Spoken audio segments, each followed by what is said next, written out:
early jobs report for December is out, showing stronger than expected job growth. The Labor Department released its report today. It shows U.S. employers added 223,000 jobs last month. Notable job gains were seen in leisure and hospitality, healthcare, construction, and social assistance. The unemployment rate dropped to a low of 3.5%. And to break all of this down for you, let's bring in Ed Siddell, CEO and Chief Investment Advisor at EGSI Financial. Ed, thanks for being here. Good to see you. So what's your reading on the new jobs report today? Well, you know what, the market, it's been looking for any kind of good news, perceived or real. And, it beat expectations. But if we look at the trend, the actual estimates, they've been going down month over month. And I guess the question that I have is, really, what kind of jobs are they? Are these career jobs with benefits, or are these second and third jobs that people are taking just to be able to cover their bills? Because it showed that 35% of Americans continue to add significantly to their credit cards just in the month of December.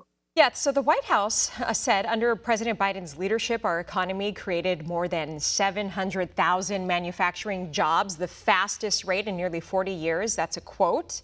Is this true? I think I would beg to differ. A lot of these jobs were jobs that were lost during COVID that were just brought back. So people just got their old jobs back. And I think it has a lot to do with, if we see what he said in after the second quarter, adding 1 million new jobs just in the second quarter, the first time in history. Well, the Federal Reserve came back and said that, well, it really wasn't 1 million.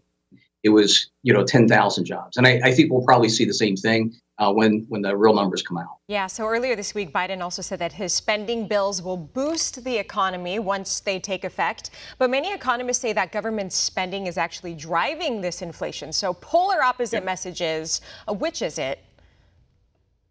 Well, anytime you print money and you spend more, you've got too many dollars, chasing too few goods. That's really inflation. So the Inflation Reduction Act, the omnibus spending bill, we're just adding more and more, not only debt to the country, but, more cash flow into the economy, which is creating inflation. And so the Federal Reserve, what they're going to have to do is continue to raise rates. What they've said is their goal is to get it down to 2%. And so it's going to make it really, really hard to get inflation down to 2% as we keep spending money.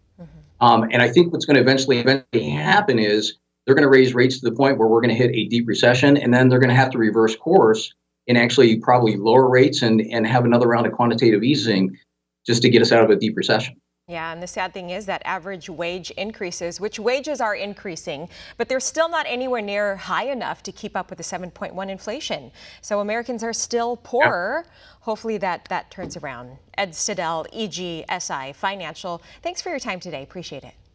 Thank you.